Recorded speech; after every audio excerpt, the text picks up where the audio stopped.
Hey everyone, it's Deja with Knit and Crochet Ever After, and today we're talking about the Harmony Crochet Scarf.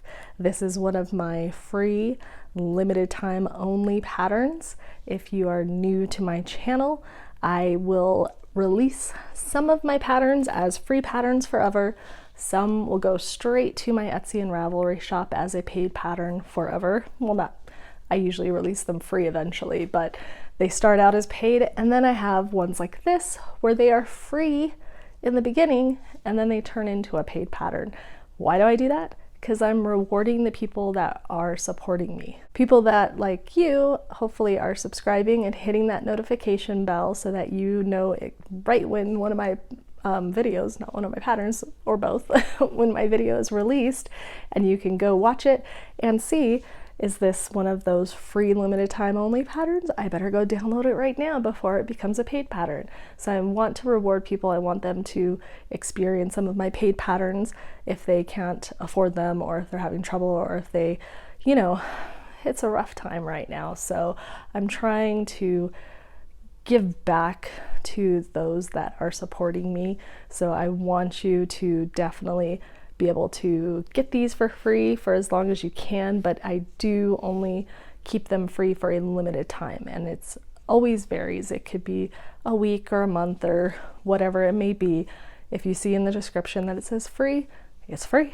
If you see links to Etsy or Ravelry, the free period has ended. This video tutorial will always be up though, so you can skip forward if you just need to watch that, but I wanted to give you heads up to be sure to subscribe and hit the notification bell if you want to get notified when these free patterns release.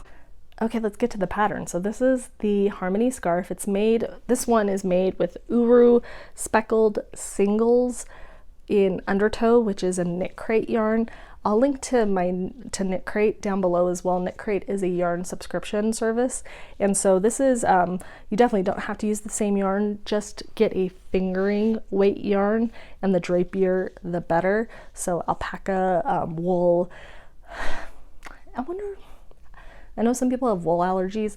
Let me know if you have a wool allergy in the comments, if you are allergic to alpaca as well. Since it's two different animals, I don't know if that, or if wool is just kind of the generalization of like any animal fiber, like, or if it's just sheep. So let me know down below, like Angora, because those are bunnies, alpaca, like let me know if you're just allergic to like any kind of animal fiber. I'm very interested about that, because then I can make better suggestions going forward.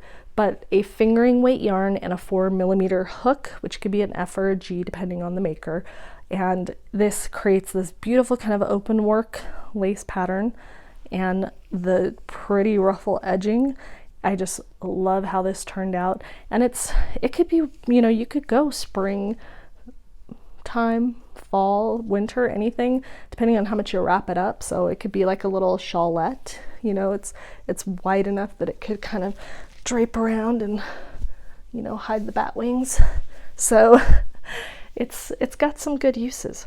We're gonna do the pattern repeat and go over kind of how we do the edging, and you'll get the rest of the information in the pattern. So be sure to download if you've gotten in that free pattern window, or head over to my Etsy or Ravelry shop to get the pattern. So let's get into the repeat, and then we'll come back for a couple final thoughts. Okay, so our Harmony scarf has a 4-row repeat. I've done one full repeat already, so we have row 1, then we have 2, 3, 4, and 5, and it's pretty easy to remember because it's really 2 rows. We're just offsetting them, so I'll explain how you can kind of memorize that easier after we've done them. So our first row is row 2, so we chain 1 and we single crochet into that first double crochet from the row below. Then we're going to do 5 double crochets around this chain 2 spot that's below. So very easy to work into. I love patterns like that. Just have to count how many you're doing. That's pretty easy too. So we get 5 chains to make our little fan, which kind of ends up turning it kind of like into a circle. Then we have 3 double crochets from the row below, we're just going to single crochet in that middle one. So we'll skip one stitch and single crochet in the middle, and then we repeat that. So we do 5 more fans, or double crochet fan. 2, 3, 4, and 5. And then we do the same thing. We have our 3 below, we single crochet in.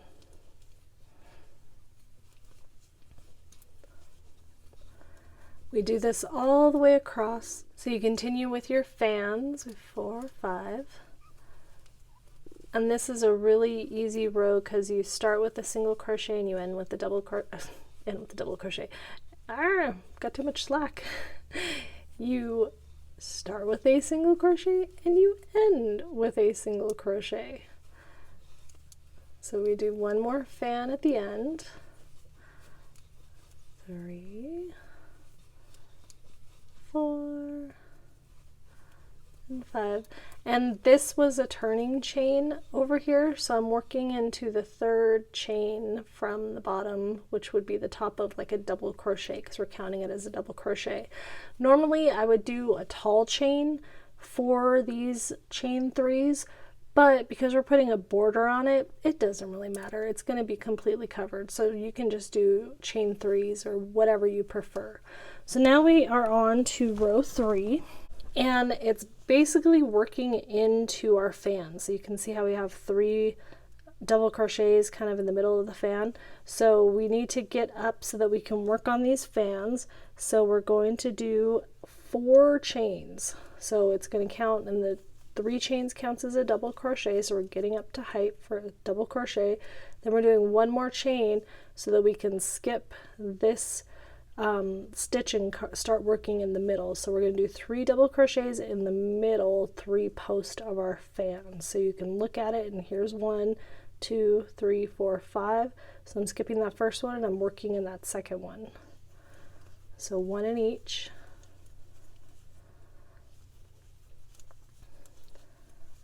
And then we will chain 2 to create another pocket for our fan on the next row.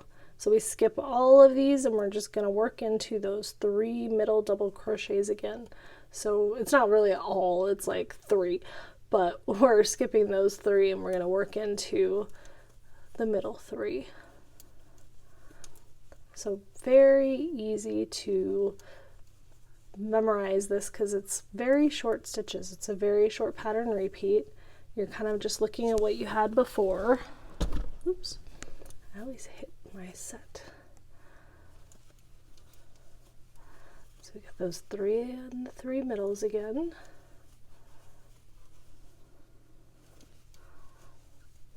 We're almost there. Chain 2. Again, 3 in the middle. So if you're looking at this, you can look at the tops and look at the V's and you say 1, 2, 3, I'm skipping those, and then I'm going to work into this one and the next 2. 1, 2, 3, and then we mirror what we did at the very beginning, which was a double crochet, chain 1. So we're going to do the opposite. We're going to chain 1 and then we're going to double crochet into that single crochet that we did on the row below. So we got 2 rows down, 2 more to go. Okay, so now we're offsetting our fan again. So this is kind of like a half spot here where we want to do half a fan. So we're going to chain 3, which is going to count as a double crochet. Then we're going to do 2 more double crochets, and you can choose to do them in that first stitch like I'm doing, or you can go around the chain 1 spot. It's up to you. Either way will work, whatever you like.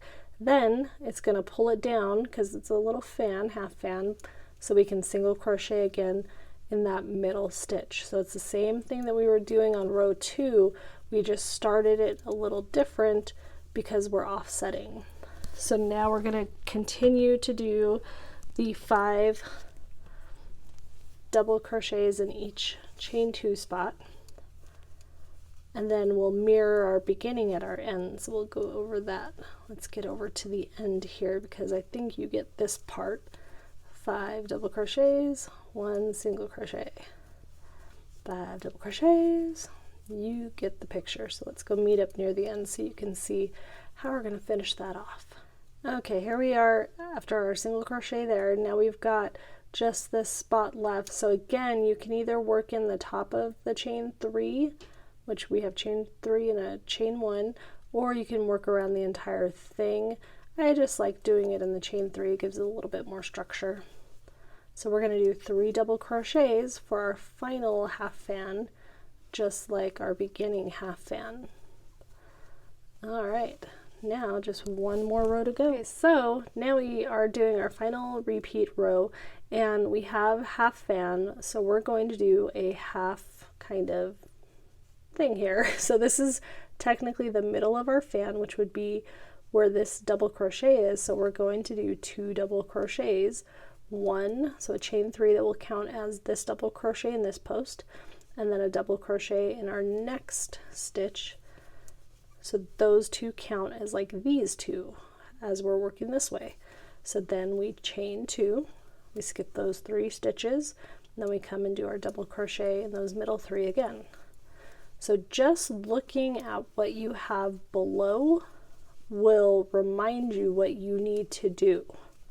So this becomes very simple to memorize because you're really doing the same thing over and over. It's just you're changing the beginning and ending depending on the row that you're on, but it's the same thing on the beginning and the end, so you just have to, you know, look what you did. So we'll talk a little bit more about that after I finish this row and we can look at it. So almost there. So remember, here we are at the end. We did 2 double crochets to take up half of that fan, as if we were like kind of, we cut this fan in half, we'd have 2 here. So if we cut this fan in half, we'd have 2 on this side. So we're going to do 2 chains and then skip that one and work into the second to last stitch and then that chain 3. And that's our repeat. Those 4 rows go over and over again until the pattern tells you to stop and which one to end with. And then if you look at this, when you're working, just look at what you have below to figure out what you need to do next. So we just did our chain 2 rows, so we know we have fans, and this is a full fan, it's a big hole, so we start with a single crochet. If we have that half fan, that little tiny hole, we would start with our 3 half fan stitches. Same with our 3 post into our fans. Look at what's below. Here's a full fan, so we're going to start with a chain 4 so we can work into that full fan. Up here we have half a fan, so we start with a chain 3 and work right into that fan. So it's really just reading what you have so that you can see what you need to do next. And I just love the way that this looks. I love the circle kind of effect that it gives. So those are your 4 repeats. Go check out your pattern to explain the rest of that. And then the ruffle edging, let's talk about that. Okay, so for our ruffle, I can't say ruffled, our ruffled edge, it's very kind of foolproof. Like you can kind of go whichever way you want because it ends up being ruffly. It's not super important, you know, how many stitches you're putting in everywhere. So you just kind of want to single crochet evenly. You can start on a side or you can start on the row you just finished and you'll just single crochet evenly around as many rounds as the pattern calls for. Make sure you're putting 3 single crochets in each corner. Then the ruffled edging, it's really just 3 single crochets in each and every stitch. So that gives that ruffled edge. So this is the most time consuming because you're sitting there and putting 3 crochets into every single stitch, and it's going to give that kind of like ruffled look. And if you have lots of yarn left over, you can extend it because it's really going to start eating yarn once you get to this point when you get those 3. So it gives you a few rounds of just plain single crochet. Then once you hit that ruffle, it's going to eat yarn like crazy. But if you have a lot left over and you want the ruffle to be bigger, just continue. Don't do 3 again, just do single crochets like the other rows or rounds after the ruffle round calls for. Just single crochet around and around, so you can really make it very kind of fluffy, I guess you might want to say. I need to put single crochets on these because you can't really work 3 in here. It doesn't really work that well, so make sure that you're following the pattern. But really, that's all you're doing for the ruffle. It's super simple, really cute. I love the little ruffle edging on this. So that are our I really can't talk today. Our repeats and our ruffles. Let's go do some final thoughts. Okay, so that was the pattern repeat. You'll get the rest of the information in that pattern. So be sure that if you missed that free pattern window, that you are subscribing and hitting that notification bell so that you will know when the next one is released, so you can download it immediately. I hope you enjoyed this pattern. I am Deja with Knit and Crochet Ever After, and thank you for watching.